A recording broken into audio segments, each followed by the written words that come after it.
Descubren 2 centros de entrenamiento para sicarios en la provincia de Santa Elena. Los lugares tenían polígonos de tiro, siluetas que simulaban blancos humanos y pistas para ensayar escapes. La cadete Jocelyn Sánchez recuperó su libertad. Tiene prohibición de salir del país y seguirá procesada por el femicidio de María Belén Bernal. Una comisión con mayoría opositora al gobierno investigará las denuncias de corrupción en el sector eléctrico. El parque automotor de la estatal petrolera está destruido y sin mantenimiento. Pone en riesgo la vida de los trabajadores.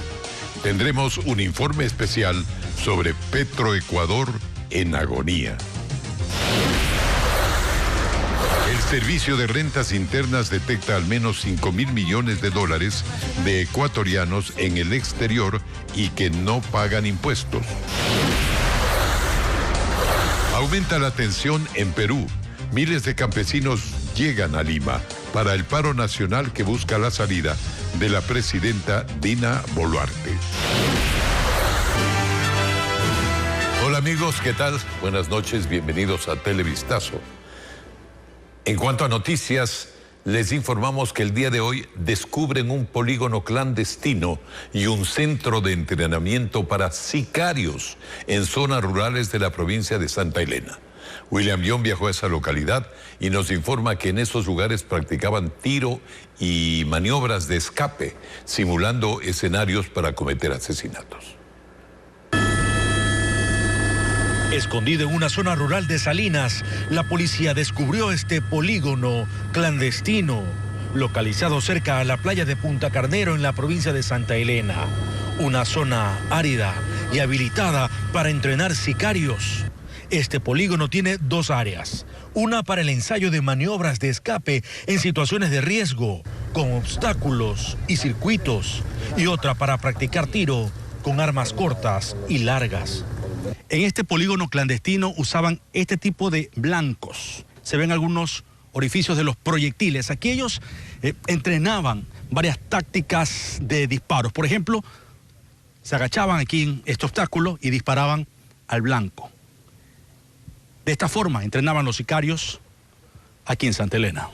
Nos imaginamos de acuerdo a las circunstancias, los requerimientos o pedidos de la organización en cuanto a blancos, en cuanto a potenciales víctimas. Ahora, también había movimiento, o sea, disparos o entrenamientos en moto.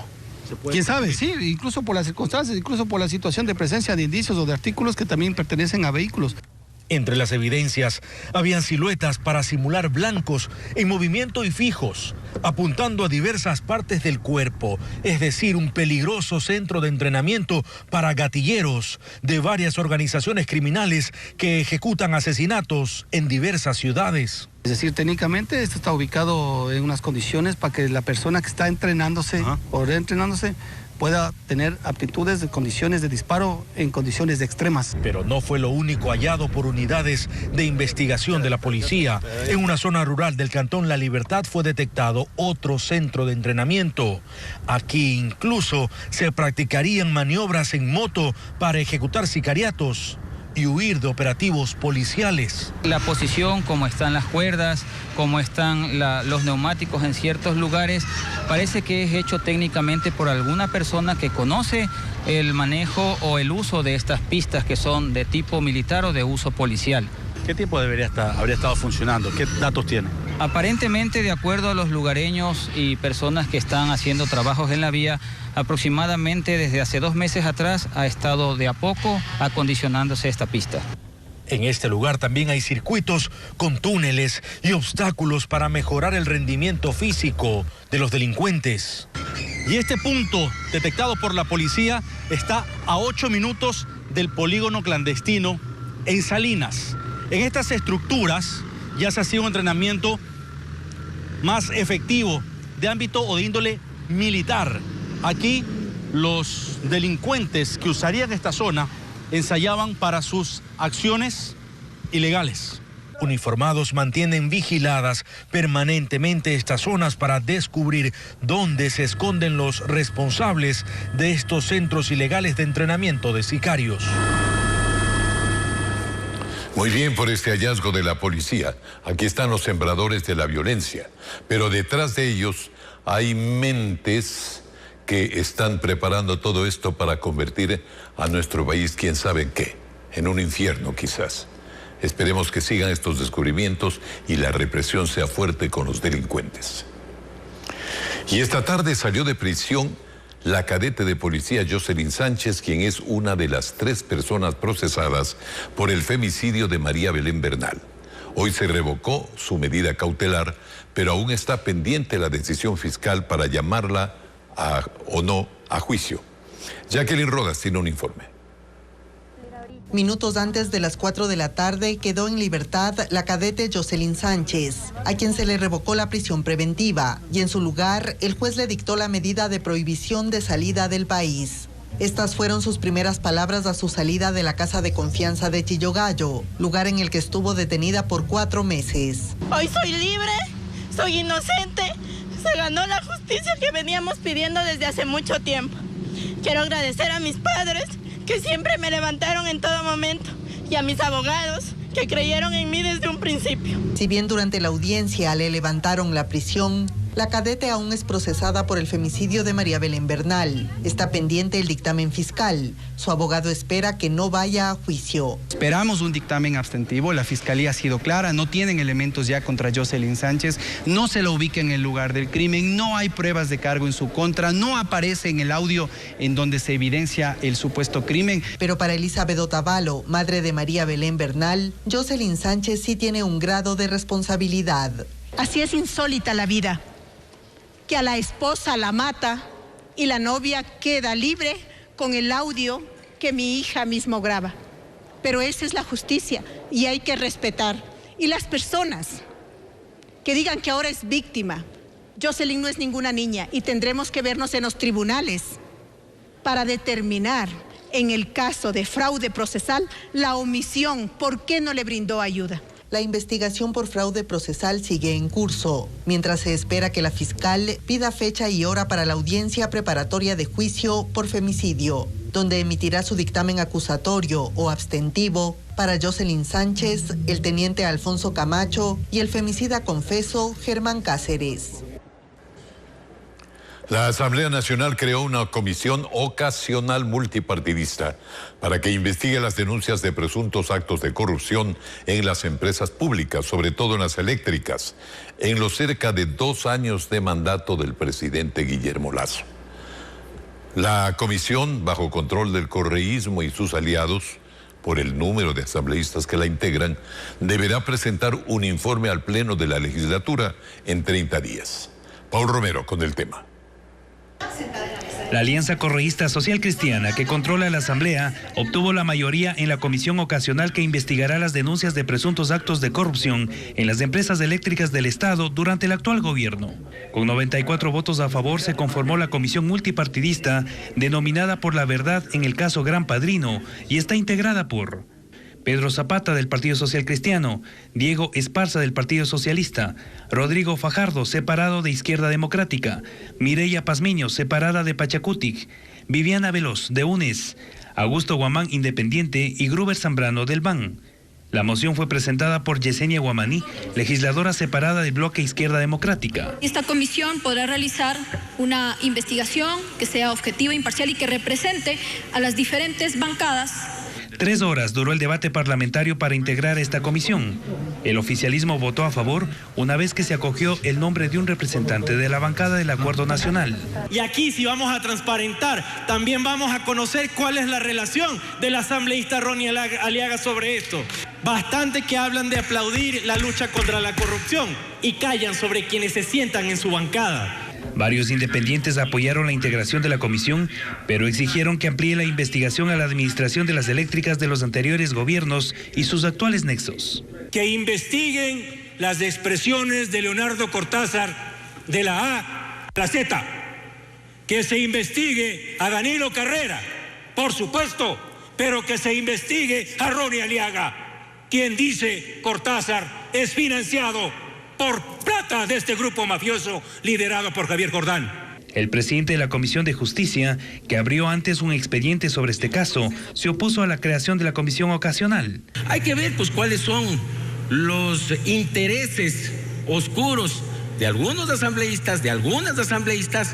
Su comisión es una de las comisiones más ineficientes que tiene esta asamblea. Tras las denuncias de corrupción en el sector eléctrico, el gobierno dispuso la localización del expresidente del directorio de la empresa coordinadora de empresas públicas, Hernán Luque, y Rubén Cherres, presuntos involucrados en esta trama.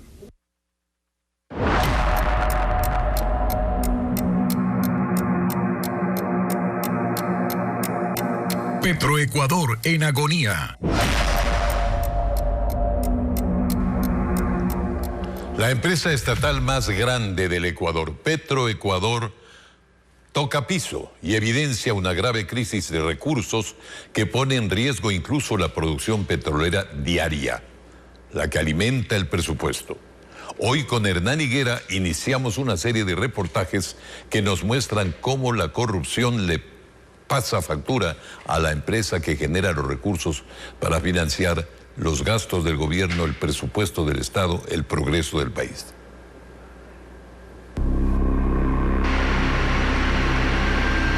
La corrupción, el manejo político y el descuido tienen a Petroecuador trabajando en los campos con remiendos.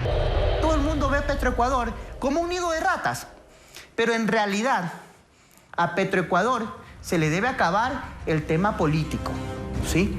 A Petroecuador se le debe acabar los pedidos y los favores políticos. Renato es un técnico que pidió el anonimato porque sabe que lo perseguirán. Asume el riesgo y expresa lo que los principales de Petroecuador callan. Se van a estremecer al ver cómo se encuentra la flota vehicular con la que el personal labora diariamente en la región amazónica. Es un cementerio de vehículos. Ya ni los remiendos ni el uso de piezas viejas en el parque automotor de Petroecuador evitan que las camionetas dejen de funcionar en pleno trayecto de los campamentos a los campos de producción. Renato ha documentado sus jornadas a 30 grados de temperatura por caminos parte asfaltados y parte lastrados. Las camionetas recalientan y llegar al campo de producción es reiteradamente imposible. La empresa no nos ha dado los recursos para que estos carros cuenten. Exponemos nuestras vidas. Estas imágenes fueron captadas en el campo Libertador en Lago Agrio y dicen los trabajadores que el problema lo tienen en casi todos los campos. Que el parque automotor es ahora el símbolo de las trabas, la trampa y la corrupción interna a alto nivel. Más que todo es por el proceso que se maneja para abrir los vínculos contractuales y también la adquisición de repuestos. También no abastece en realidad la empresa que nos está dando una mano, porque la empresa tiene que abastecer a todos los campos. No somos el único campo con 116 vehículos. Por lo general un campo tiene más de 100 vehículos, entonces es un poquito engorroso atender a todas las unidades. No cuesta entender mucho el por qué la empresa que sostiene la economía del país está en estas condiciones. Pues hay unos intereses que se han ido acumulando durante tantos años. Cada quien tiene su vaquita que lo ordeña en cada pocito o en cada campo. Ahí está el resultado de la corrupción. ¿Y el gobierno solo lo mira, ministro? O sea, lo evalúan, lo diagnostican, lo miran, pero no notamos que se quiera hacer algo. Conozco el diagnóstico y ya le digo, he hablado con el señor presidente de la República y él ha exigido acciones inmediatas. El actual gerente general es un hombre serio. Pero también callado. El actual gerente general es Hugo Aguiar, de profesión abogado. Fue nombrado en el cargo por el hoy buscado exgerente de EMCO, Hernán Luque. Se esconde de la prensa y ante lo que vemos, no hay respuestas. El gerente Aguiar no está libre de cuestionamientos por su nombramiento. No reúne los 700 puntos que exigía el directorio de la empresa coordinadora de empresas públicas EMCO como requisitos, específicamente en años de experiencia y título especializado. Reúne apenas 400 puntos, pero está en el cargo. Le preguntamos al ministro y nos quedamos absortos. Hay un grave problema, le voy a ser sincero, Hernán, que es el sueldo de Petroecuador. Se sondeó varios ecuatorianos que se han jubilado o han estado años en Estados Unidos, en Europa, pero dicen por ese sueldo, pero no alcanzan ni para los cigarrillos, literalmente. ¿Quién se hace cargo de una empresa así, de un hombre de gran prestigio? Entonces, hay que buscar lo que da la tierra, ¿verdad? Sin desconocer los requisitos. Máquinas y equipos de los años 70 produciendo a su máxima capacidad hasta que aguanten. Los técnicos en los campos lanzan un SOS. Mañana les seguiremos hablando sobre la pobreza interna que vive Petroecuador. Petroecuador anunció que ya procede a renovar su flota vehicular con 210 nuevos vehículos tipo camioneta que serán distribuidas en las distintas áreas donde la empresa trabaja en el país. El gerente de esta empresa es Hugo Aguiar Lozano, quien puso a disposición su cargo tras lo dispuesto por el presidente de la Coordinadora de Empresas Públicas. Y a propósito de Petroecuador y las empresas públicas en general, donde se han dado señales de corrupción, como denuncia la Asamblea Nacional, esperamos que no se arreglen las cosas con solo un cambio de gerentes. Primero hay que investigar, hay que revelar los casos de corrupción para sancionar a los responsables, que no solo pueden ser los gerentes. Hay otros mandos que también actúan en estas cosas.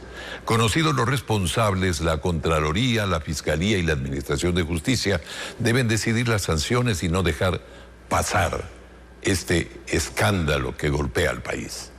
También habrá que trabajar en las estructuras y procesos de estas empresas, más allá de una gerencia, para que la limpieza sea total.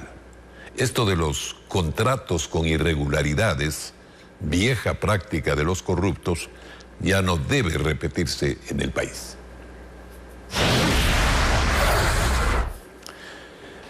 Otros temas: el Servicio de Rentas Internas reveló que hay millonarios recursos en el exterior que no habían sido declarados por ecuatorianos.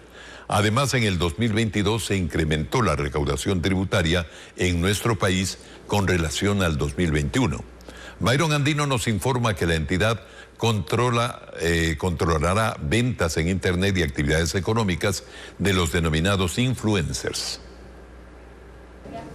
Para el Servicio de Rentas Internas, las cifras indican que ya habría una recuperación económica en tiempos de pandemia, al menos en su recaudación de impuestos. Su director afirma que en 2022 obtuvieron 17.164 millones, un 23% más con relación a la recaudación de 2021. Una tarea central ha sido la lucha contra la evasión. Devela que hay 5.000 millones de dólares de ecuatorianos en otros países que no habrían sido declarados. Incluso falta toda la información de Estados Unidos y parte de datos de Panamá, por lo cual la suma final de evasión sería mayor. Sin embargo, una parte ya se regularizó. Son 1.874 millones de dólares de 642 contribuyentes, quienes ya pagaron 92 millones de dólares al Estado. Esa renta va a pagar impuestos en el Ecuador en adelante, lo cual contribuye a, por un lado, cobrarles a los evasores y por otro lado, incrementar el flujo permanente de ingresos para el gobierno. Pero de la evasión previa de los indicados ya no se obtendría recursos. Afirman que en este año se centrarán en unos grupos.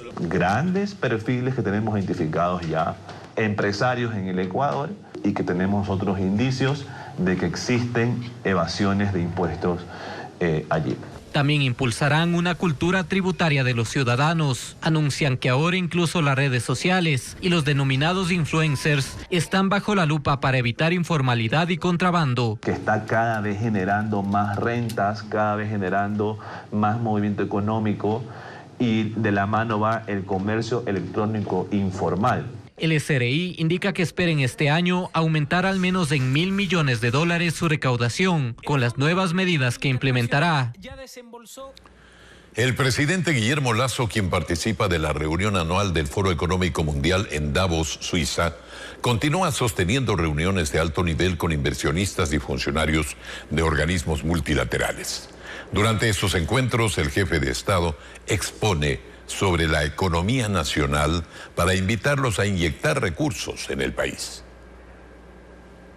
Un día más en Suiza en el que el presidente de la República sostuvo importantes reuniones con representantes de empresas que podrían desarrollar inversiones en el Ecuador. También tuvo un encuentro con el representante de la Organización para la Cooperación y el Desarrollo Económico. Para manifestarle nuestra intención de participar del Comité de Inversiones de este organismo multilateral. Lasso dialogó también con el sultán Ahmed bin Sulayem, CEO de DP Group, empresa de servicios marítimos de carga, operaciones marítimas zonas de terminales portuarios y zonas francas. Hablaron sobre la posibilidad de incrementar las inversiones en el Ecuador. Pensamos que la visión del presidente apoya cómo podemos nosotros mejorar la logística de Ecuador y cómo Ecuador puede convertirse en un centro clave en Latinoamérica. Durante esta jornada, Lasso también tuvo una reunión con la directora general del Fondo Monetario Internacional, Kristalina Georgieva.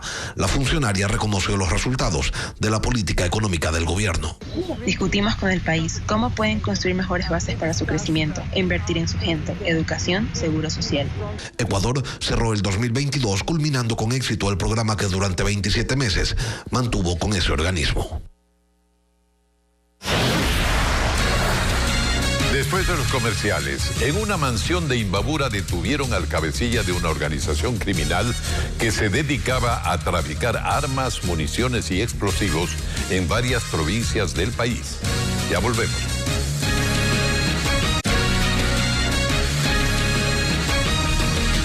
Televistazo con los principales sucesos del día. La policía y las Fuerzas Armadas de Ecuador y Colombia desarticularon una banda criminal que se dedicaba a traficar armas, municiones y explosivos. En nuestro país capturaron a 19 personas, entre ellas el cabecilla de la organización conocido como alias Caluqui. Diego Cuenca con los detalles. Fueron 32 los allanamientos que se realizaron en 7 provincias del país, pero el principal blanco de la policía era el pez gordo de la organización criminal. Lo tenían identificado dentro de esa mansión.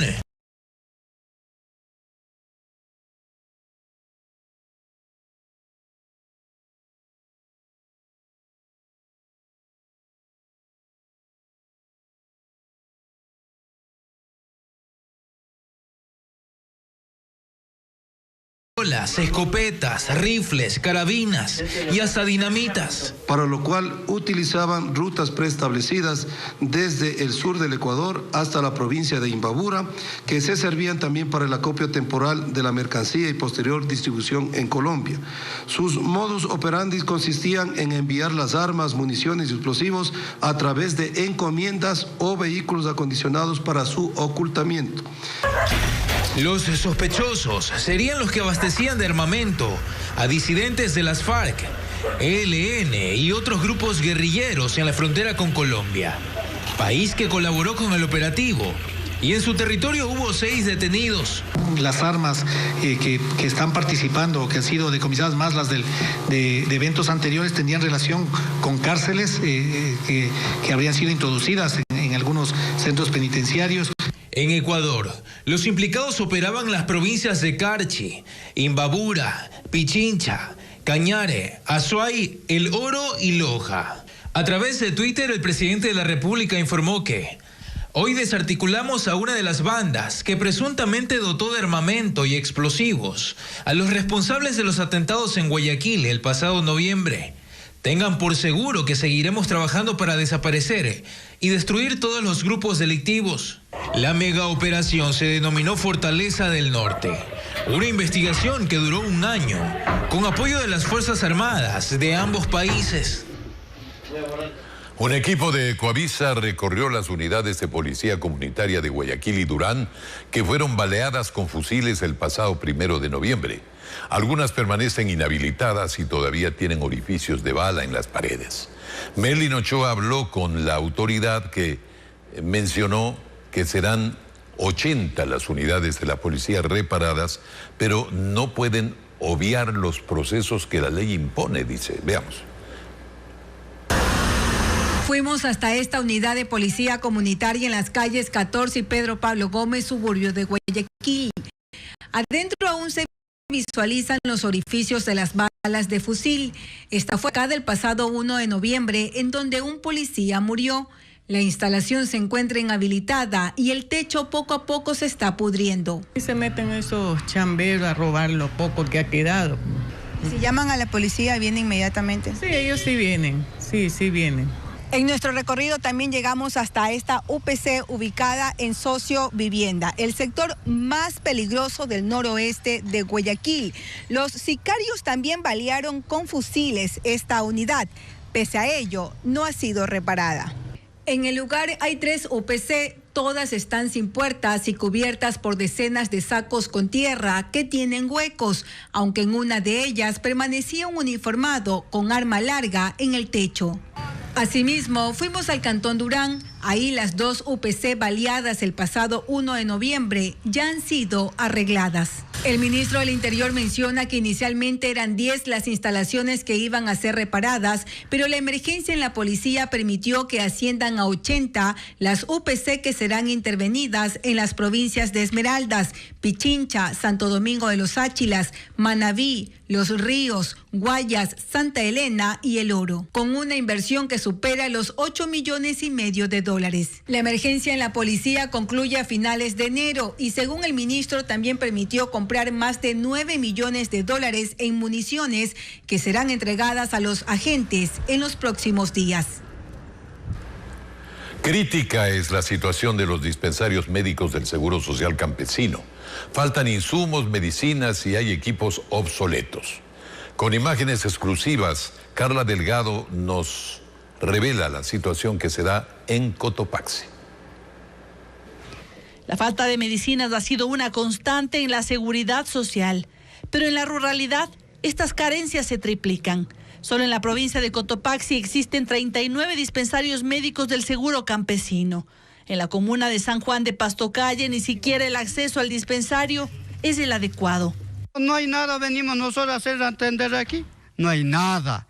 Pues cogen dolor de la muela, venimos acá. No hay nada. Al auxiliar de enfermería le preguntamos por las quejas de falta de medicinas e insumos. Algunos medicamentos sí nos hacen falta, pero no todo, en su totalidad, como dijo el señor. No es que todo está vacío. Pero adentro las imágenes develan otra realidad. Los médicos habían dicho que en este dispensario solo faltaban algunas cosas, pero si nos ponemos a ver, ni siquiera lo más sencillo como el paracetamol. En la estantería no hay nada. Estanterías vacías. Y lo poco que encontramos claramente es insuficiente. Pero no solo eso aqueja a los afiliados. La única silla odontológica con la que cuentan está en estas condiciones. No funciona ni la luz. ¿Qué dicen las personas del IES, los funcionarios del IES? Ellos han dicho que ya nos van a dar, y así sucesivamente. Han pasado ya años, pero hasta aquí no tenemos ningún resultado positivo. Y el equipo esterilizante básico para el manejo de instrumentos delicados reposa en este cajón. Aseguran que solo aquí se atienden 700 afiliados y sus familias. No solo aquí es crítica la situación. Y así lo constatamos en otras comunidades. En una segunda entrega les mostraremos las realidades de otros dispensarios médicos y la respuesta de las autoridades. El metro de Quito está a 2 meses de iniciar su funcionamiento según la planificación de las autoridades municipales. Sin embargo, aún no cuenta con un permiso de circulación, un trámite administrativo a cargo de la Secretaría de Movilidad. Pero no solo es este asunto importante, por supuesto, el que no estaría resuelto. Conozcamos más. Para marzo, las autoridades definieron que el Metro de Quito iniciaría sus operaciones, es decir, en menos de 2 meses. Sin embargo, aún no tienen lo más importante, el permiso para poder circular. Desde la entidad aseguraron que es la Secretaría de Movilidad a quien le corresponde ese acto administrativo. Mientras que en la Secretaría de Movilidad esperan gestionar este trámite hasta finales de este mes. Básicamente establece la autorización de la operación conforme a las condiciones de la planificación que se han realizado en esta empresa pública. Fernando Sancho, ex veedor del Metro de Quito, señala que además del permiso, el metro tampoco estaría homologado. El metro también es un medio de transporte y le deben dar un código. Ese código es para homologar. Y con ese código y esa homologación se emite el permiso. Sin embargo, no solo estos importantes procesos faltan según manifiesta. y no hay las certificaciones de recepción de obra ni el sistema de recaudo. Esto es una improvisación tras improvisación y las cosas se hacen en forma atropellada. A esto se sumarían temas de seguridad, que garanticen comunicaciones en caso de emergencias. Al final no entendemos cómo nos vamos a comunicar los quiteños cuando estemos en la boca del túnel a 40 metros, por ejemplo, en el caso de San Francisco. ¿Cómo van a funcionar los celulares realmente en casos de emergencia? Lo cierto es que alrededor del metro de Quito hay más incertidumbres que certezas. En el municipio tampoco saben cuándo se retomarán los viajes de prueba en los trenes que la población debía realizar como parte de una inducción. El oleaje se intensificó y al menos 10 embarcaciones pesqueras quedaron destruidas al pie del puerto de Santa Rosa en la provincia de Santa Elena. El agua golpeó nuevamente los muelles, los malecones, que ahora están afectados, como en Salinas, donde nuevamente tuvieron que recolectar toneladas de arena que arrastraron las olas de casi 3 metros de altura.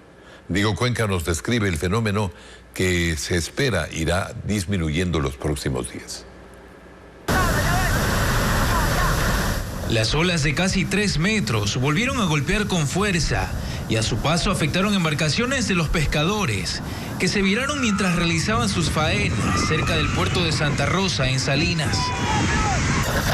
Son al menos 10 lanchas que amanecieron destruidas al pie de ese puerto pesquero en Santa Elena. Ve lanchas como están destrozadas. No hay nadie, ni una autoridad, no hay nadie que lo vengan a ayudar, más que sea, a jalar las lanchas que están hechos pedazos. Yo tengo 53 años y me da hasta miedo ya salir a pescar como está ahorita el oleaje. Aquí siquiera hay como más de 10 lanchas ahorita. Más de 10 lanchas me han dicho que hay hecho pedazos. Varios pescadores artesanales se juntaron para ayudar a sacar las partes de las embarcaciones que estaban en el mar. Otros pedazos en la orilla, enterrados en la arena debido al oleaje que se intensificó ese miércoles. Estos trabajadores por cada lancha pierden desde $10,000 y se quedan sin su herramienta principal para salir a pescar. Mientras el malecón de Salinas nuevamente se cubrió de toneladas de arena que arrastró el agua. Durante la tarde del miércoles las olas golpeaban hasta las paradas de los buses e inundaron la avenida principal. Hasta el momento, todas las playas, 41 playas que mantenemos monitoreadas, se encuentran con bandera amarilla. La bandera amarilla es tener cuidado para ingresar al mar. Maquinarias empezaron la recolección de la arena, con la ayuda de habitantes que utilizaron palas, mientras que otros sacaban el agua de sus casas. En la playa de Chipipe, los propietarios de los parques acuáticos inflables tuvieron que desarmarlos por temor a que se destruyan, además de que por ahora está prohibido su funcionamiento. Los estragos del oleaje también se extendieron a Manabí, donde reportaron daños en el muelle de Crucita. Ahí los pescadores se alarmaron por remolinos que se formaban en el agua. Hay más información para ustedes. En Quito, varios delincuentes revientan un cajero automático dentro de una farmacia en la capital. Como nos informa Alex Ceballos, ocurrió en la madrugada y en el sector de la Armenia, en el Valle de los Chillos. Una cámara captó el hecho. 2 hombres caminan por la calle, directamente hacia una mujer de 72 años que había retirado dinero de una entidad bancaria. Estaba junto a su hijo, a quien golpean en la cabeza, y a ella la arrastran, sacuden, golpean, mientras llegan 2 motorizados a sumarse al atraco.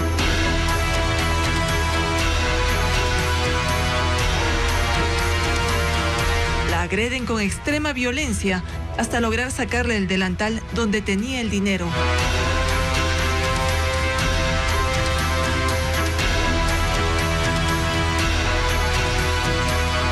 Incluso le dispararon. Preliminarmente se conoce que habría sido con un arma no letal. Según las vainas que se encontró en la escena del delito, es arma traumática. La señora está estable, quiero aclarar, porque en varias redes sociales indican que la persona ha fallecido. No, la señora está estable. La señora ingresa a retirar una cantidad de dinero, retira del banco y al salir es interceptada por 4 sujetos que proceden a sustraer el dinero. La adulta mayor quedó herida en la vía. Ocurrió en la calle Punín, en Calderón, norte de Quito. Los 4 implicados huyeron en las 2 motos. Están las unidades investigativas realizando los seguimientos para poder dar con el paradero de estos individuos. Se presume que alguna persona que de esta misma organización delictiva se encontraba al interior del banco, viendo qué persona saca una cantidad considerable de dinero. En el sector se vivieron momentos de terror ante el hecho. No tenían piedad, cómo le agarraban, al no soltar su dinero. Ellos empezaron a hacer disparos contra el piso, disparos contra el aire, hasta que le hirieron y ella se dio por vencida al verse herida en la columna. Moradores y comerciantes dicen que la delincuencia está presente en el sector, incluso el expendio de sustancias ilícitas. Asaltaron hace mucho, dos meses, asaltaron a una señora aquí en el parqueadero. Ahora asaltaron a otra señora aquí, saliendo del banco. También asaltaron un local comercial. Piden que se tomen acciones para garantizar una vida y trabajo seguros. No se está haciendo nada para combatir la inseguridad, no se está haciendo nada por proteger a la comunidad. Si no se toman acciones, esto va a ser definitivamente un caos. Cada día va a haber muertos, asaltados. Tenemos operativos tanto móviles como fijos. Asustados cumplen con sus actividades diarias, a la espera de soluciones que detengan la ola de inseguridad. Una madre y su hija, apenas 1 año y medio, están desaparecidas. Ambas vivían en la ciudad de Quito. La última vez que se tuvo registro de ambas habría sido en la provincia de Cotopaxi.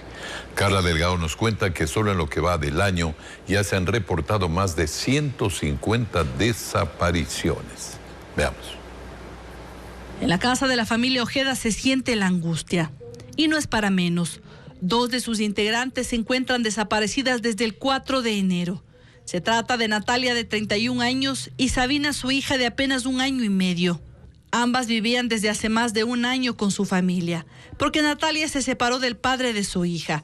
Justamente porque Nati, de cierta manera, tenía cierto maltrato psicológico. Sin embargo, en fin de año habrían tenido un acercamiento, por lo que viajaron con él a Salcedo, en Cotopaxi, según explican. Ella me comentaba que estaba en Salcedo, en la casa del papá, sería del abuelo de Sabina. Fue la última, el 31 que me comentó y que habló conmigo, que era por el tema de los saludos de fin de año, y se interrumpió la llamada y nunca más pude contactarme con ella. Fue muy abrupta la desaparición, rara la desaparición, porque únicamente nunca más tuvimos noticias de ella. Cuenta que ella es funcionaria judicial y debió reintegrarse a las labores desde el 8 de enero. Pero esto tampoco ocurrió. Están desesperados. En la casa todo permanece tal como lo dejaron. No pierden la esperanza de volverlas a ver con vida. Al momento, la DINASED investiga el caso. Señalan que durante 2022 se reportaron 7.763 desapariciones. De estas, aún se buscan a 721 personas. El 62% fueron mujeres y el 38% fueron hombres. Solo en lo que va del año ya se han reportado 151 desapariciones. Y ahora les vamos a contar que la pandemia motivó a que cientos de personas descubran su talento oculto. Metal Toys es un ejemplo. Aprendieron a hacer cosas increíbles. Ellos, mediante trabajo de cerrajería y soldadura, dan vida a tanques, carros y aviones de metal. Alex Pila los visitó para contarnos lo que viene. Dicen que los sueños se forjan todos los días. Muchas veces bajo presión y esfuerzo. A eso se suma la creatividad y la pasión. El resultado será maravilloso, como estos simpáticos juguetes que están hechos de metal y de acero inoxidable. El arte que yo realizo es Metal Craft, que se traduce a una manualidad en metal o una artesanía en metal. Lo que yo hago son piezas de exhibición y colección que representan máquinas de leyenda. La iniciativa tomó fuerza en la pandemia. Pablo inició ofertando sus primeros modelos en internet y tuvo buena acogida. Entonces descubrió que ese es su nicho de mercado. Afortunadamente tuve acogida y luego de eso pues se me ocurrió crearme un perfil en Facebook. A través de redes sociales empecé a difundir mi arte y gracias a Dios tuve acogida y me empezaron a pedir más y más cosas. Para dar vida a estas réplicas de tanques de guerra y aviones de la Segunda Guerra Mundial, toma en cuenta cada uno de los detalles de modelos en 3D. Algo como réplicas, o sea, ya son referentes de la máquina real. En las formas, en las formas principalmente, en los mecanismos, son iguales a la máquina real. Por ejemplo, en los tanques de guerra, lo que hago son el mismo número de escotillas, tienen las mismas formas, el mismo mecanismo de cañón. Trato de hacerlo lo más parecido posible a la máquina real y eso es lo que lo hace más interesante. Su elaboración puede tardar meses. La mayoría de sus clientes son extranjeros y dice que conocieron su producto a través de redes sociales. Por ejemplo, yo tengo un avioncito que representa el Mustang P-51.